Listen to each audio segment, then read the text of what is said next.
अस्सलाम वालेकुम। आज हम स्टार्ट करेंगे सेकेंड ईयर बायोलॉजी का चैप्टर 2 सपोर्ट एंड मूवमेंट। तो सपोर्ट किसे कहते हैं? सपोर्ट सहारे को कहते हैं। ऑर्गेनिजम्स को सपोर्ट की क्या ज़रूरत है? तो हम कहेंगे ऑर्गेनिजम्स को मूवमेंट के लिए सपोर्ट चाहिए। फॉर एग्जांपल, अगर एक जगह कंप्लीट अंधेरा हो और किसी जगह से अचानक रोशनी आना स्टार्ट हो जाए, तो रोशनी क्या होगी? अचानक से एनवायरनमेंट में चेंज आया है। वो जो एनवायरनमेंट में चेंज आता है उसको स्टिमुलस कहा जाता है। वो रोशनी हमारे लिए स्टिमुलस होगी। जब हम उसको देखेंगे तो हमारे अंदर क्या प्रोड्यूस होगी? इरिटेबिलिटी प्रोड्यूस होगी या एबिलिटी प्रोड्यूस होगी कि हम कोई रिस्पॉन्स शो करें या कोई बेचैनी, इसको बेचैनी भी कहा जाता है। तो हम क्या करेंगे? उस रोशनी की तरफ मूवमेंट स्टार्ट कर देंगे। तो जो हमारा जाना है रोशनी की तरफ, इसको मूवमेंट कहते हैं। और रोशनी स्टिमुलस है और हमारे अंदर जो एबिलिटी है उसकी तरफ मूव करके जाने की, इसको इरिटेबिलिटी कहा जाता है। तो the ability of an organism to produce response against any stimulus is called irritability. किसी भी ऑर्गेनिजम्स की वो एबिलिटी कि वो स्टिमुलस की तरफ रिस्पॉन्स शो करे, इसको इरिटेबिलिटी कहा जाता है। मूवमेंट क्या है? Living organism show response towards stimuli. वो जो स्टिमुलाई या स्टिमुलस है, जो इन्वायरमेंट में चेंज आया है ऑर्गेनिज्म की, उस तरफ उनका रिस्पॉन्स शो करना मूवमेंट कहलाता है। तो लिविंग ऑर्गेनिजम्स मूवमेंट क्यों करते हैं? बिकॉज उनको अपनी नीड्स पूरी करनी है। For example, need of nutrition, क्योंकि वो फूड जो है उनके लिए स्टिमुलस है। तो फूड हासिल करने के लिए उनको मूवमेंट करनी पड़ती है, उनको रिस्पॉन्स शो करना पड़ता है। प्रोटेक्शन, कोई इन पर अटैक करता है तो उनको खुद को प्रोटेक्ट करना होता है, उससे दूर भागना होता है। शेल्टर, रहने के लिए, एंड रिप्रोडक्शन, इन सब चीज़ों की वजह से ऑर्गेनिजम्स को मूवमेंट की ज़रूरत पेश आती है। तो हम एनिमल्स और प्लांट्स की बात करें तो ये दोनों ऑर्गेनिजम्स मूवमेंट शो करते हैं। फ़र्क सिर्फ क्या है कि एनिमल्स मोटाइल हैं और प्लांट्स सिसाइल हैं।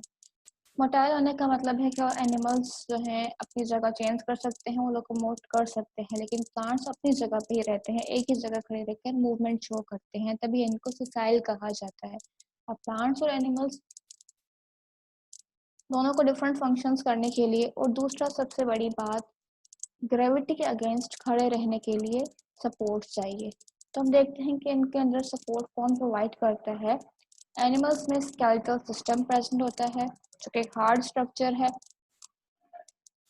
वुडी प्लांट्स जो कि ट्रीज वगैरह हैं, बड़े ट्री प्लांट्स हैं, उनमें मैकेनिकल टिश्यूज प्रेजेंट होते हैं।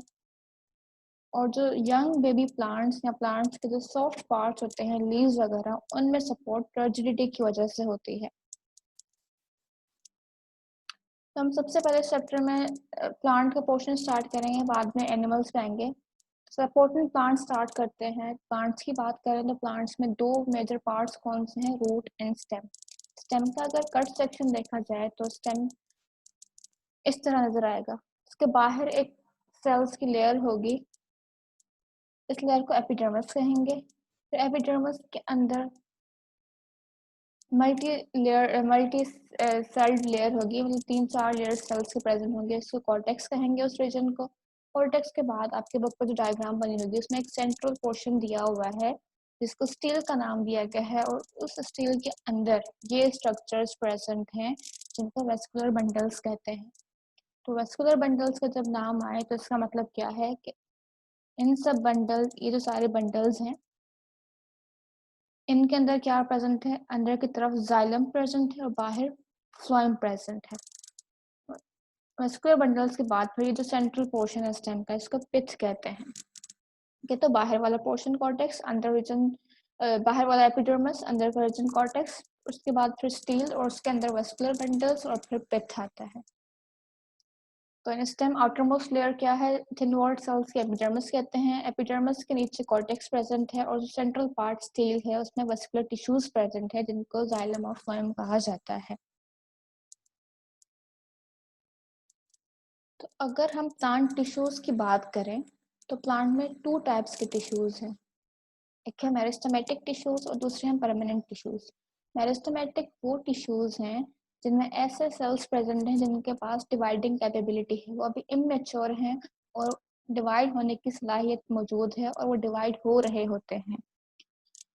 परमानेंट टिश्यूज वो होते हैं कि जब मेरिस्टेमेटिक जो सेल्स पहले थे अब वो मैच्योर हो जाएं, उनकी डिवाइडिंग कैपेबिलिटी ख़त्म हो जाए, अब वो एक ख़ास फंक्शन परफॉर्म करें और उनकी ये ख़ास शेप हो तो इनको परमानेंट टिश्यू कहा जाएगा। मेरिस्टेमेटिक में क्या था, इनका कोई ख़ास स्ट्रक्चर या फंक्शन नहीं था, इमेच्योर सेल्स थे जो कि डिवाइड हो रहे थे।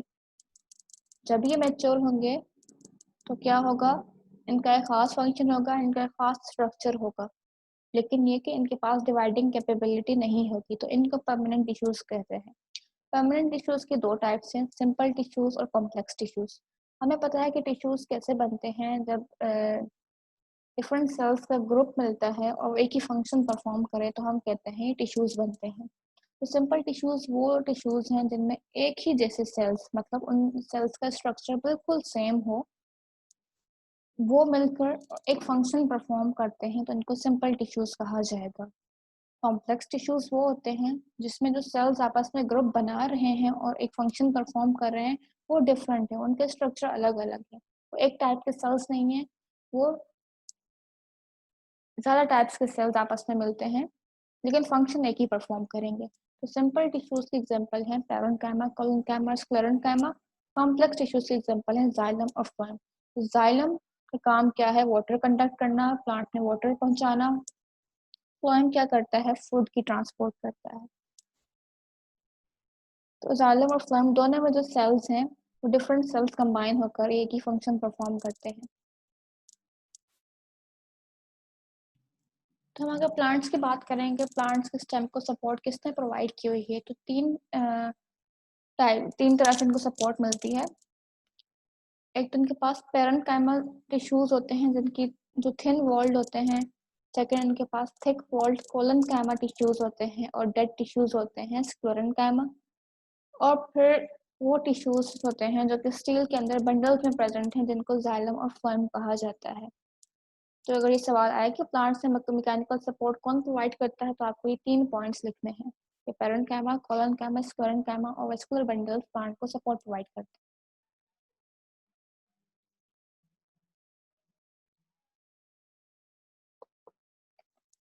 तो हम सबसे पहले पेरेन्काइमा की बात करेंगे। पेरेन्काइमा सिंपल टिश्यूज हैं, जैसा कभी हम देख के आए हैं कि सिंपल टिश्यूज कौन से हैं, जब एक ही जैसे सेल्स मिला के एक ही फंक्शन परफॉर्म करते हैं, इनको सिंपल टिश्यू कहा जाता है। Is composed of thin walled spherical, oval और elongated cells। इनकी कोई भी शेप हो सकती है, या spherical गोल भी हो सकते हैं, oval शेप के भी हो सकते हैं और लंबे सेल्स भी हो सकते हैं। They are with or without intercellular spaces। intercellular spaces कहते हैं कि सेल्स के दरमियान की जगह। जैसे यहाँ पे देखें, ये दो सेल्स हैं, इनके दरमियान ये जो स्पेस है, इसको इंटरसेलुलर स्पेस कहा जाएगा। पेरेन्काइमा सेल टिश्यूज में इंटरसेलुलर स्पेसेस हो भी सकती हैं और नहीं भी हो सकती। दे आर लिविंग सेल्स, कई लिविंग सेल्स हैं, इनके अंदर प्रोटोप्लाज्म प्रेजेंट है। इनकी वॉल की बात करें तो इनके बाहर एक ही वॉल प्रेजेंट है जिसको प्राइमरी वॉल कहा जाता है। इनके पास सेकेंडरी वॉल प्रेजेंट नहीं है, और वो जो प्राइमरी वॉल है वो सेल्यूलोज की बनी होती है। इन सेल्स में, इन टिश्यूज के जो सेल्स हैं उनमें वैक्यूल भी है और क्लोरोप्लास्ट भी है। लोकेशन की बात करें तो ये कहाँ प्रेजेंट है, they are found in cortex, pith and epidermis. अभी आप पीछे स्ट्रक्चर पढ़ के आए हैं, एपिडर्मिस, कॉर्टेक्स और पिट में पेरेन्काइमा टिश्यूज प्रेजेंट होते हैं। फंक्शन क्या है, जैसा कि अभी आपने ऊपर पढ़ा कि इनमें क्लोरोप्लास्ट प्रेजेंट है। तो क्लोरोप्लास्ट प्रेजेंट है तो इसका मतलब क्लोरोफिल भी होगा। क्लोरोफिल होगा तो सनलाइट पड़ने पे यहाँ पे फोटोसिंथेसिस होगी और as a result food produce होगा पेरेन्काइमा टिश्यूज में। इनका इंपॉर्टेंट बड़ा फंक्शन क्या है कि फूड सिंथेसाइज कर रही हैं, क्योंकि इनके पास क्लोरोफिल है क्लोरोप्लास्ट के अंदर, और दूसरा उस फूड को स्टोर भी करते हैं। दूसरा मेन फंक्शन है इनका कि सपोर्टिंग टिश्यूज के तौर पे काम करते हैं। जो बेबी प्लांट्स होते हैं जो भी ग्रो किया है, जिन्होंने, जो प्लांट के सॉफ्ट पार्ट्स होते हैं उनको सपोर्ट प्रोवाइड करते हैं due to internal turgor pressure and provide shape. Turgor pressure की वजह से ये शेप और सपोर्ट प्रोवाइड करते हैं प्लांट्स को। अभी पेरेन्काइमा सेल्स टर्जिडिटी के थ्रू कैसे सपोर्ट प्रोवाइड कर रहे हैं, हमें ये देखना है। हमने देखा है कि पेरेन्काइमा सेल्स में क्लोरोप्लास्ट प्रेजेंट है। अगर इनमें क्लोरोप्लास्ट प्रेजेंट है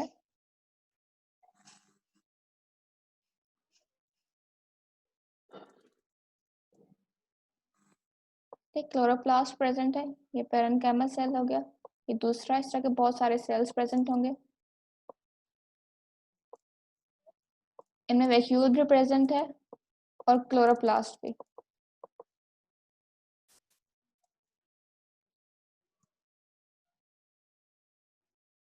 जब फोटोसिंथेसिस होगी तो एज रिजल्ट क्या होगा, ये फूड बनेगा। तो ये ग्लूकोज है जो बना है और उन्होंने स्टोर भी किया है।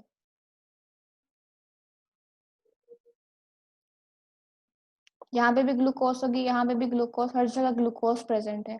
अब हमें पता है कि अब सेल्स में क्या हुआ है, सॉल्यूट की कंसंट्रेशन इंक्रीज हो गई है। बाहर जो फिर वाटर प्रेजेंट होगा, वाटर कहाँ मूव करेगा, वाटर हमेशा उस तरफ मूव करता है जहाँ सोल्यूट की कंसंट्रेशन ज़्यादा है। सोल्यूट वाटर को अपनी तरफ अट्रैक्ट करते हैं। तो बाहर जो वाटर प्रेजेंट होगा वो इन सेल्स में इंटर होना स्टार्ट हो जाएगा। जो भी पेरेन्काइमा के सेल्स हैं उन सब में वाटर इंटर होना स्टार्ट हो जाएगा। जब वाटर कंटिन्यूस इंटर होता रहेगा और वैक्यूल में स्टोर होता रहेगा, तो कुछ टाइम बाद अंदर से एक प्रेशर जनरेट होगा। ठीक है, प्रेशर आएगा क्योंकि पानी जो है कंटिन्यूसली इंटर हो रहा है। तो वो जो प्रेशर होगा उसको ट्रिगर प्रेशर कहा जाएगा। वो जो सेल जो कि स्वेल हो चुका है पानी के भरने से, उसको हम बोलेंगे कि ये टर्जिड हो चुका है। तो ये टर्जिडिटी है, ये प्लांट सेल को सपोर्ट प्रोवाइड करती है और शेप प्रोवाइड कर रही है। तो parenchyma cells take in water by osmosis and become turgid, turgid हो जाते हैं।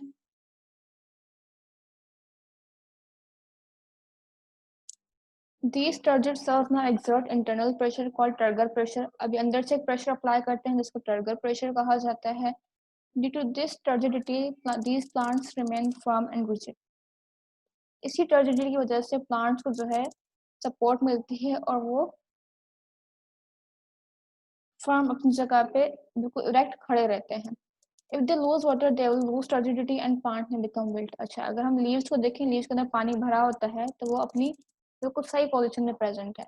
अगर उसमें से पानी निकल जाएगा तो वो क्या हो जाएगा, मुरझा जाएगा, मतलब विल्ट हो जाएगा। तो यही वजह है कि अगर प्लांट्स में से वाटर लॉस हो गया तो टर्जिडिटी खत्म हो जाएगी और एज अ रिजल्ट वो प्लांट क्या कर जाएगा, मुरझा जाएगा। टर्जिडिटी प्लांट्स के लिए बहुत इंपॉर्टेंट है। फिर नेक्स्ट है कॉलन कायमा। ये भी सपोर्टिंग टिश्यूज है, सिंपल परमानेंट टिश्यू की टाइप है। It is composed of rounded oval cells. तो ये सेल्स राउंड भी हो सकते हैं और ओवल भी हो सकते हैं। These tissues are found in stem below the epidermis. ये कहाँ प्रेजेंट है, एपिडर्मिस के बिल्कुल नीचे प्रेजेंट है, कॉर्टेक्स रीजन में। पेरेन्काइमा कहाँ प्रेजेंट है, एपिडर्मिस, कॉर्टेक्स और पिथ में। और ये कहाँ है, बिलो द एपिडर्मिस प्रेजेंट है। ये भी लिविंग सेल्स हैं लेकिन इनके दरमियान कोई इंटरसेलुलर स्पेसिस नहीं होती, जैसा कि आपको नजर आ रहा है इनके दरमियान कोई स्पेसिस नहीं है। इनके पास सेकेंडरी वॉल भी मौजूद होती है जो कि किससे बनी है, सेलुलोज, हेमीसेलुलोज और पेक्टिन। याद है पेरेन्काइमा में कोई सेकेंडरी वॉल नहीं थी लेकिन इनके पास सेकेंडरी वॉल प्रेजेंट है। अब स्ट्रक्चर कैसा है कोलोनकाइमा टिश्यूज का, इसमें जो सेल्स हैं वो इरेगुलर थिक है। इरेगुलर का मतलब कि यूनिफॉर्म थिकनेस नहीं है, पूरे यहाँ थिकनेस प्रेजेंट नहीं है, बल्कि कुछ कुछ जगह पे थिकनेस प्रेजेंट है। खास तौर पे at the edges, means corner पे ज्यादातर थिकनेस प्रेजेंट है। तो ये इरेगुलर थिकनेस है जिसकी वजह से इनकी जो इंटरसेलुलर स्पेसेस हैं कंप्लीटली फिल्ड हैं। फंक्शन क्या है, they are important supporting tissue in young plants, stem and leaves of non woody older plants. वो प्लांट्स में वुड प्रेजेंट नहीं है, उनके स्टेम्स और लीव्स को कोलोनकाइमा क्या करते हैं, सपोर्ट प्रोवाइड करते हैं। लीव का जो पेटियोल है, ठीक है, लीव का जो स्टॉक, एक मिनट,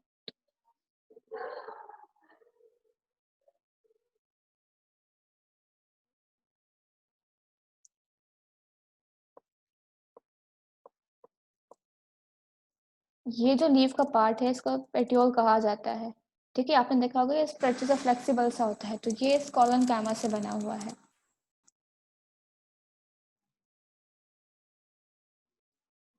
तो कोलोनकाइमा नॉन वुडी प्लांट्स के स्टेम और लीव्स को सपोर्ट प्रोवाइड करती है। नेक्स्ट थर्ड टाइप के टिश्यूज हैं स्क्लेरेन्काइमा टिश्यूज। ये भी सिंपल परमानेंट टिश्यूज हैं। उनके सेल्स कैसे होते हैं, लॉन्ग होते हैं, लंबे होते हैं, नैरो होते हैं, जैसा कि आपको नजर आ रहा होगा कि बिल्कुल नैरो हैं। इनकी वॉल्स बहुत ज्यादा थिक हैं और लिग्निफाइड हैं, मतलब लिग्निन डिपॉजिट हुआ है, लिग्निन जमा हुआ है। Due to thick walls in most cases, lumen of the cell become nearly vanished. इनकी वॉल्स बहुत ज्यादा थिक है।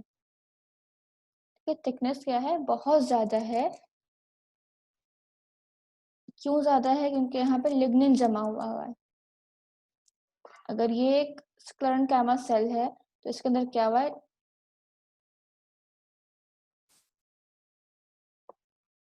बहुत ज्यादा लिग्निन प्रेजेंट है, जमा होता गया, जमा होता गया, होता गया, होता गया, जिसकी वजह से ल्यूमन जो है, ल्यूमन क्या होता है, सेल का अंदर वाला पोर्शन, इसको ल्यूमन कहते हैं, वो कम्प्लीटली गायब हो जाता है या बिल्कुल नैरो हो जाता है।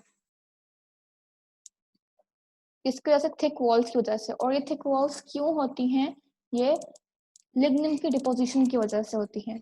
तो इतनी थिक वॉल्स होती हैं कि एक तो ल्यूमन भी कम्प्लीटली गायब हो चुका है और उनके दरमियान कोई इंटरसेलुलर स्पेसेस नहीं है।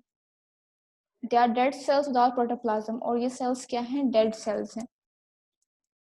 A thick material is deposited along the wall of cell called pectin or lignin. तो इनके अंदर क्या चीज डिपॉजिट हो रही है, इनकी सेकेंडरी वॉल्स में पेक्टिन और लिग्निन जमा होता जा रहा है। फंक्शन क्या है,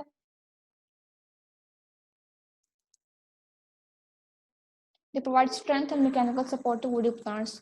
जो वुडी प्लांट्स हैं जिनमें वुड प्रेजेंट है, उनको ये डेड टिश्यूज जो हैं स्ट्रेंथ, एनर्जी, स्ट्रेंथ और मैकेनिकल सपोर्ट प्रोवाइड करते हैं। मैकेनिकल की किसी भी एक्सटर्नल इंजरी से इनको बचाते हैं।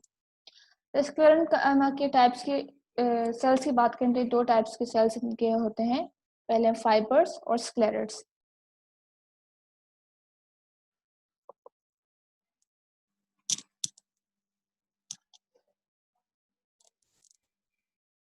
फाइबर्स कैसे होते हैं, ये जो स्क्लेरेंकाइमा सेल्स हैं ये एलोंगेटेड होते हैं, लंबे लंबे होते हैं, इनकी वॉल्स थिक होती हैं और टेपर्ड एंड्स, मतलब इनके जो एंड्स हैं ये नोकीले से होते हैं, तो इन एंड्स को हम tapering ends and tapered ends कहते हैं। तो the sclerenchyma elongated cell with tapered ends are fibres. तो ये फाइबर्स का स्ट्रक्चर है, ये टफ और स्ट्रॉन्ग होते हैं, लेकिन फ्लेक्सिबल फाइबर्स होते हैं, इनको मोड़ने से ये टूट नहीं जाएंगे, स्ट्रेची से रहेंगे, जिसको हम बोलते हैं लचकदार। इन फाइबर्स को यूज किया जाता है रस्सियां बनाने में, और कुछ कंट्रीज में इनसे मैट्रेसेस यानी गद्दे बनाए जाते हैं। स्क्लेरेट्स की बात करें, जो सेकंड टाइप है स्क्लेरेंकाइमा की, इनकी इरेगुलर शेप होती है, कोई प्रॉपर शेप नहीं होती। अगर सिंपल स्क्लेरेट की बात की जाए तो अनब्रांच्ड होते हैं, इनको स्टोन सेल्स कहा जाता है। ये जो आपको स्ट्रक्चर नजर आ रहा है, ये फाइबर्स ज्यादा थिक हैं, आपने देखा होगा, देख रहे होंगे कि अंदर जो इसकी वॉल्स हैं अंदर ये डिपोजिशन हुई हुई है। तो इसका ल्यूमेन और ज्यादा नैरो है और इसमें और ज्यादा थिकनेस है एज कम्पेयर टू फाइबर्स। अब ये स्क्लेरेट्स कहाँ प्रेजेंट होते हैं, they are present nut shells, जो अखरोट और बादाम का आउटर पार्ट है, आउटर स्ट्रक्चर होता है हार्ड सा, उसमें स्क्लेरेट्स प्रेजेंट हैं। इसके अलावा जो नाशपाती और गावा वगैरह हैं, उनका जो बाहर का स्ट्रक्चर है ग्रिटी सा, वो उनमें भी स्क्लेरेट्स पाए जाते हैं। कोकोनट हस्क की बात करें तो उसमें भी स्क्लेरेट्स प्रेजेंट हैं। तो ये तीन सिंपल टिश्यूज हो गए। उसके बाद कॉम्प्लेक्स टिश्यूज में से जाइलम की दो टाइप्स को एक्सप्लेन किया हुआ है। फ्लेम का यहाँ पे कोई जिक्र नहीं किया गया। जाइलम की तो चार टाइप्स होती हैं, लेकिन यहाँ पे दो टाइप्स को एक्सप्लेन किया हुआ है, जो कि आप पहले फर्स्ट में भी पढ़ के आ चुके हैं। कौन सी है, वेसल्स और ट्रैकिड्स। ठीक है, तो ये दोनों जाइलम के टाइप्स हैं। वेसल्स की पहले बात करते हैं। Vessels are placed end to end forming pipe like structure. Vessels कैसे होते हैं, इनको एक दूसरे के ऊपर इस तरह रखा गया है कि लगेगा कि एक बड़ा सा पाइप है। ठीक है, एक ही कॉलम लगता है कि एक ही ये चीज की ट्यूब जा रही है, जो कि नीचे से स्टार्ट हुई है और प्लांट के अपर पोर्शन तक जा रही है। कि वेसल्स क्या हैं, ये डेड सेल्स हैं और इनकी वॉल्स थिक होती हैं। They have no transverse wall. Transverse wall क्या है कि वेसल, एक वेसल और दूसरे वेसल के दरमियान जो जगह है, यहाँ पे वॉल प्रेजेंट नहीं होती, यहाँ पे थोड़ी परफोरेशन है जिससे जो है वाटर ट्रेवल करता है। इसका डायमीटर देखा जाए तो ट्रैकिड्स से लार्ज है, तो ट्रैकिड्स से ज़्यादा वाटर वेसल्स से ट्रांसपोर्ट होता है। तो प्लांट्स को सपोर्ट भी प्रोवाइड करते हैं और साथ में वाटर भी ट्रांसपोर्ट करते हैं। ट्रैकिड्स की बात करें तो ये भी डेड हैं, और बहुत ज़्यादा लिग्निफाइड हैं, elongated हैं और tubular हैं, लंबे लंबे सेल्स हैं और ट्यूब लाइक हैं। They have oblique transverse wall, इनकी जो वॉल्स हैं वो कैसी हैं, ऑब्लिक। जैसे हम फर्स्ट में पढ़ के आए थे कि ओवरी जो है ऑब्लिकली प्लेस्ड है, मतलब टेढ़ी रखी हुई है, तो यहाँ इनकी वॉल्स क्या है, टेढ़ी है, यहाँ से आपको ये नजर आ रहा होगा। और यहाँ पे पिट्स प्रेजेंट हैं, पिट्स स्मॉल होल्स हैं जहाँ से वाटर जो है एक ट्यूब से दूसरे, एक ट्रैकिड से दूसरे ट्रैकिड तक आ रहा है। तो ये ट्रैकिड्स जो हैं सपोर्ट भी प्रोवाइड करते हैं प्लांट्स को, और यहाँ इनके थ्रू वाटर भी ट्रांसपोर्ट हो रहा है।